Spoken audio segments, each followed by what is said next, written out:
A ver, quiero que se me cargue un poquito más en el pasado. Bueno, no me sale, pero no entiendo por qué del índice del dólar sí me sale en cambio. Ok, vamos a poner aquí. Sea para UC30 o sea para el índice del dólar, el mercado en sí cumple ciertos ciclos dependiendo del tiempo. ¿Ok? El mercado es cíclico, es decir, que el mercado va a ir yendo de la siguiente forma. Así,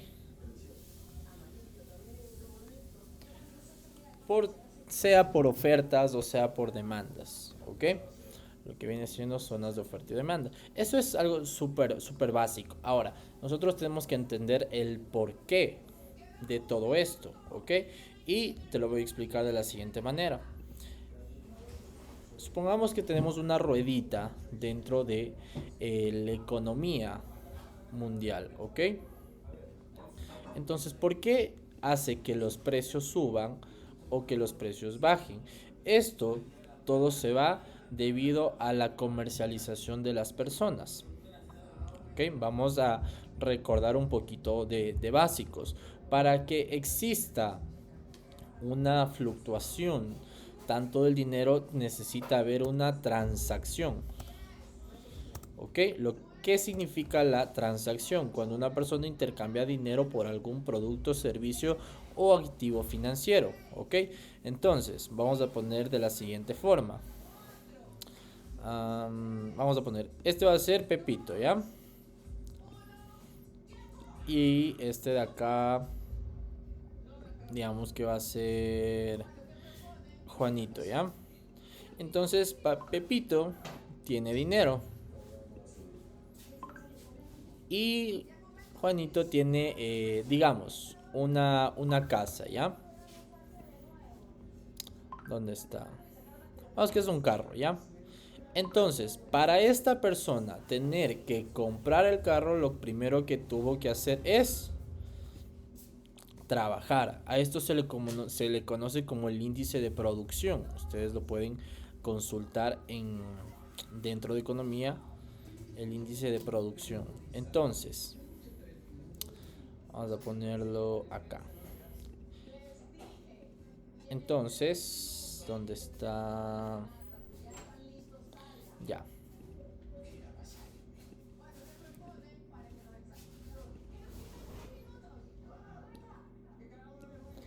ahí.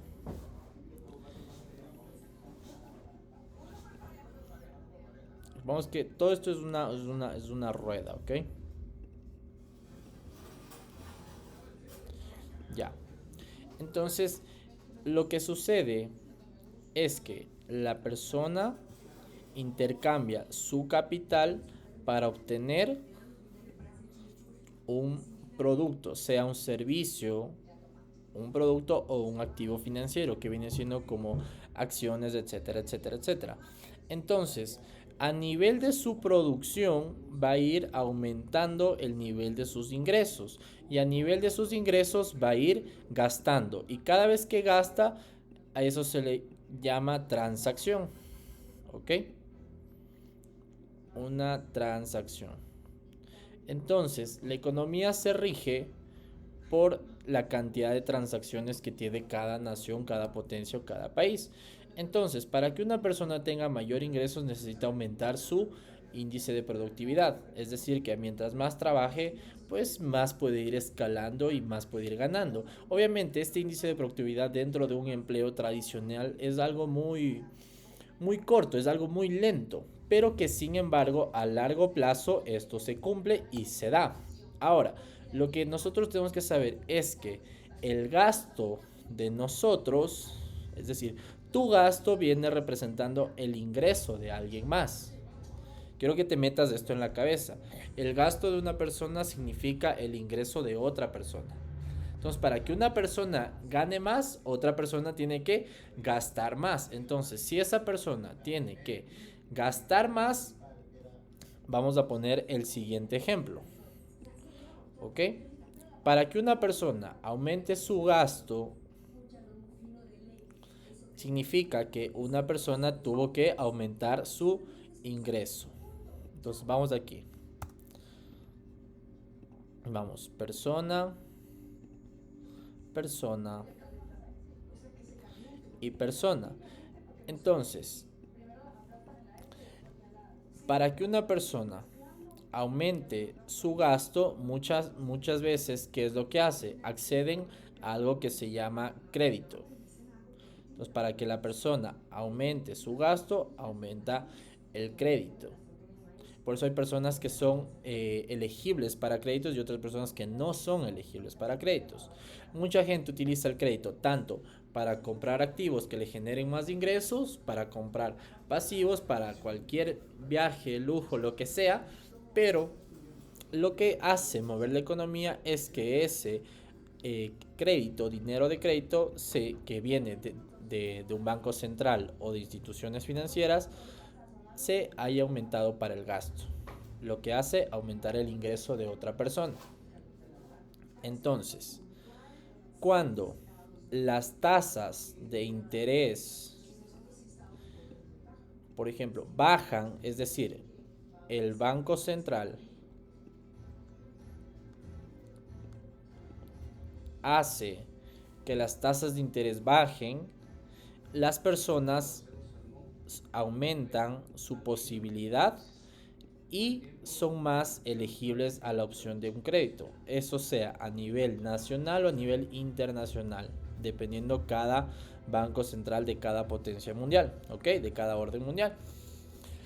Entonces, cuando sucede esto, que las tasas de interés comienzan a bajar, las personas comienzan a sacar más créditos. Cuando sacan las personas más créditos, aumenta el nivel de gasto, aumenta el nivel de ingreso de otra persona, lo que hace que a la rueda de la economía se esté moviendo de alguna forma.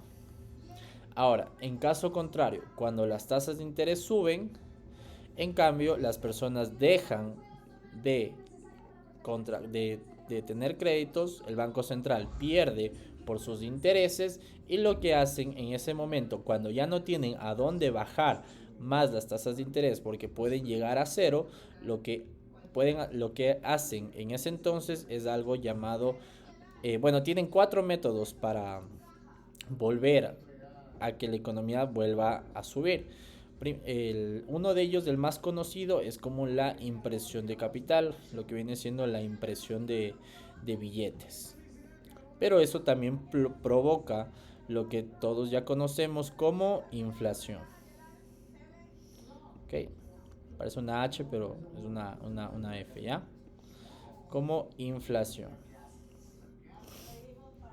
Ahora, ¿cómo se va a regular todo eso? Eso va siendo mientras va la deuda acorde al crédito, acorde a la tasa de productividad y acorde a la banca central de qué método intervenga para subir o bajar las tasas de interés de lo que viene siendo crédito. Entonces, cada que el precio, cada que cada banco central aumenta o disminuye sus tasas de interés, provoca movimientos dentro del mercado, tanto bajistas como alcistas, tanto bajadas como subidas. Entonces nosotros podemos ver que el precio, en este caso solo con el índice del dólar, sabemos que para el 2007 se generó pues lo que venía siendo una burbuja económica que después del 2008 tuvieron la recesión. Esos ya son otros temas para otras clases, para que entiendan el porqué de los movimientos. Y el precio después empezó a volver a recuperarse a partir de esas fechas. Y luego vuelve a subir, viene teniendo un boom. Es decir que las tasas de interés a partir de esa fecha han ido bajando, subiendo, bajando, subiendo. ¿Okay? Obviamente van a tener una correlación inversa en este caso. Quiere decir que cada que el interés baje, pues el precio del dólar puede ir subiendo. Cada que el interés suba, el precio del dólar puede ir cayendo. ¿Ok? Porque va a haber menos personas interesadas en obtener un crédito, por lo cual el Banco Central va a tener menos intereses por ganar. Entonces, ¿cómo gana dinero el Banco Central? Sería por la alza de impuestos y la repartición de riqueza igualitaria, es decir, cuando los ricos les empiezan a repartir. Entonces, ¿qué es lo que hace el Banco Central? Pedir prestado dinero de las familias más adineradas, cobrar más impuestos para recobrar su capital perdido por exceder los créditos. Luego lo que hacen es volver a subir la tasa de créditos, se recapitalizan, bajan otra vez las tasas de interés y con el dinero prestado, con el dinero impreso, vuelven a generar crédito y así se va haciendo la rueda de la economía. ¿Ok? Después les voy a recomendar un video súper buenazo para que entiendan todo esto. Entonces, según eso, nosotros podemos irnos a lo que viene siendo, bueno, no lo tengo abierto aquí, pero podemos irnos acá a, ¿cómo se llama? Forex Factory. Así pongo Funds Factory. Y podemos ver lo siguiente de acá. Cada que tengamos noticias, por lo general, cuando comienza cuando comienza a hablar lo que viene siendo el presidente de la Fed, el señor Powell, pues tenemos movimientos en las tasas de intereses. ¿Ok? Entonces, por lo general podemos verlo aquí en lo que viene siendo del dólar. Entonces, todas estas partes de aquí son interesantes. Entonces, vamos a ver cuando exista una noticia donde existe. Por ejemplo, aquí tenemos con euro, tenemos con el dólar, este es del Producto Interno Bruto, que puede ser índice de precios del del Producto Interno Bruto preliminar, ¿ok? Libra, el gobernador, vamos una donde tengamos con el dólar actualmente. Bueno, tenemos todo el día reuniones de la OPEP, que es una organización mundial de economía. Reclamos de desempleo. Esto también, ¿por qué se origina el desempleo? Porque otra forma de los bancos centrales recuperar su economía es forzando a las empresas a recortar gastos para que tengan más ingresos. ¿Cuál es la forma de recortar gastos? Pues reduciendo empleados, reduciendo mano de obra, infraestructura y todo eso. Por eso se generan los desempleos. Los desempleos no se generan únicamente porque una empresa le vaya bien o le vaya mal. Tiene que ver muchísimo también con la economía mundial y sobre todo con las tasas de interés. Por eso el crédito a nivel mundial es la forma más común en los cuales los bancos centrales y los gobiernos se hacen ricos y hacen girar el monopolio de la economía. Ok, vamos a ver una donde tengamos, aquí tenemos, mira, al presidente de la Reserva Federal, que es Powell. ¿Por qué Reserva Federal? Ok, lo que viene siendo la Fed. Porque el dólar actualmente, al ser líder del orden mundial, o sea, no quiero que malinterpreten cuando les digo orden mundial. Un orden mundial simplemente es cuando los líderes a nivel mundial se reúnen y votan o se ponen de acuerdo para tener un líder a nivel mundial que sobresalga sobre el resto. En este caso, pues viene siendo lo que es el dólar. Al principios de la historia, pues primero fue los neozelandeses. ¿Ok? Ese fue incluso la primera bolsa de valores creada en 1671. Eso es otro tema. Pero antes, históricamente, también tuvieron los franceses su pico como orden mundial y después los británicos. Y a partir de la Segunda Guerra Mundial, cuando ganó Estados Unidos con alianza de todos, pues se pusieron de acuerdo para que el líder del orden mundial sea Estados Unidos. Entonces, quiere decir que muchísimos países reservan sus recursos, sus ingresos a través del dólar. Anteriormente, históricamente, la reserva del dólar, ¿cuál era? Los leo en el chat. ¿Cuál era la reserva del dólar anteriormente?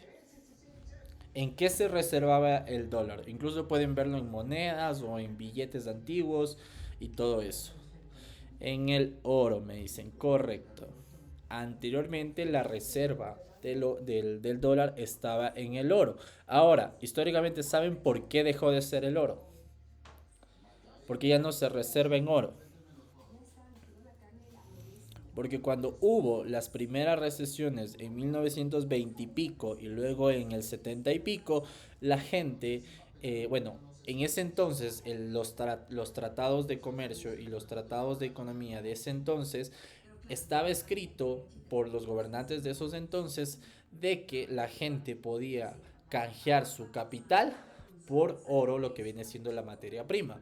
Entonces, cuando ocurrió lo que les acabé de explicar, y todo empezó a caer cuando explota la burbuja de la inflación y todo eso, y no tuvieron forma de cobrar más impuestos porque había desempleo y no sabían cómo resolver todo este despelote, la gente se empezó a preocupar, así como pasó aquí en el 2000 con la dolarización, en el caso de Ecuador, que la gente asustada por su moneda local, al entrar una nueva moneda extranjera, lo que hizo fue asustarse y sacar sus ahorros de los bancos. Y los bancos, al no poder dar créditos, al no poder cobrar créditos por desempleo, y al no poder entregar el capital por falta de recursos y quedarse sin capital, digamos, sin liquidez para trabajar, pues llegan a quebrar ciertos bancos. Pasó hace mucho tiempo, hace varios años atrás, en la historia no solo en Ecuador, y en muchos otros países. Entonces, para tú poder pronosticar qué puede pasar en el futuro con la economía de tu país o a nivel mundial, tienes que estudiar lo que haya pasado en el pasado, vale la redundancia, ¿ok? Entonces, cuando esto pasó, primeramente en el 920 y pico, la gente empezó a retirar su capital y el banco central, los bancos centrales, al no tener efectivo, lo que hacía es entregar oro, entregar oro, entregar oro. Entonces, cuando en el caso de Estados Unidos ya se quedaba sin oro, pues decidieron en el 70 y pico, no me acuerdo qué presidente estuvo ahí, decidió cortar de forma no literalmente lo dijo, que corta la relación oro como reserva del dólar, pero sí sutilmente, en otras palabras más diplomáticas. Entonces, desde ese momento, el, el, el oro deja de ser reserva de los Estados Unidos como reserva del dólar. Y actualmente, pues, la reserva es simplemente el Banco Central, ya que es la mayor impresora de dinero a nivel mundial en el caso del dólar.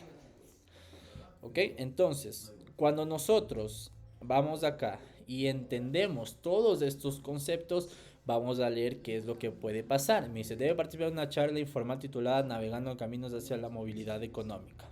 ¿Ok? Va a hablar Jeremy Powell, presidente de la Reserva Federal. Una postura más dura de lo esperado es buena para la moneda. ¿Ok? Entonces, ¿qué se espera? Se espera una postura más dura de lo esperado. Es decir, que puede que sea bueno para la moneda. Al decir que es bueno para la moneda, ¿qué puede pasar? Si es bueno para la moneda, tanto el índice del dólar, ¿qué es lo que puede hacer? Podemos experimentar cambios alcistas, lo que significaría bajas en las tasas de intereses. ¿Ok? Mira, aquí podemos ver.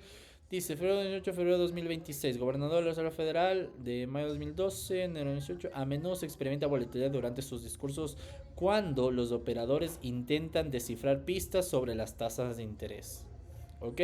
¿Por qué? Porque no mucha gente, especialmente la bolsa de Nueva York, intenta descifrar, adivinar, pronosticar para dónde van a ir estas tasas de interés, sea al alza o sea a la baja. ¿Ok? Entonces, ¿por qué les importa a los comerciantes? Como jefe del Banco Central que controla las tasas de interés a corto plazo, porque también es importantísimo las tasas de interés a largo plazo, lo que genera un ciclo económico que se repite de 5 a 7, 8 años más o menos. Entonces nos dice, los operadores examinan minuciosamente sus compromisos públicos, ya que a menudo se utilizan para dejar pistas sutiles sobre la futura política monetaria. Esto implica mucho a todos los movimientos que tenga, pues en nuestro caso, que operamos bastante, el dólar y los índices americanos. ¿Ok? Entonces, al entender estos movimientos macroeconómicos, con el dólar tú ya sabes del por qué el dólar va a subir o porque el dólar va a bajar. Y cuando tú entiendes la correlación directa o indirecta que tiene el índice del dólar a comparación con el resto de divisas que se cotizan unas a las otras, sea como moneda primaria o secundaria, tú vas a saber cuál va a ser la posible dirección, tanto del día, de la semana o del mes o incluso del año de ese par de divisas, ¿ok? Como nosotros en mi caso, me encanta lo que viene siendo índices americanos y euro dólar, nosotros tenemos que entender cuál es esta correlación. Entonces, ¿cuál va a ser esta correlación? Entonces, nosotros vamos a tener pares donde el dólar esté como moneda principal o primaria y pares donde el precio va a estar como moneda secundaria. ¿Ok? Ya les voy a poner ciertos ejemplos para entender la correlación directa o indirecta que tiene el índice del dólar a comparación del resto de divisas. ¿Ok?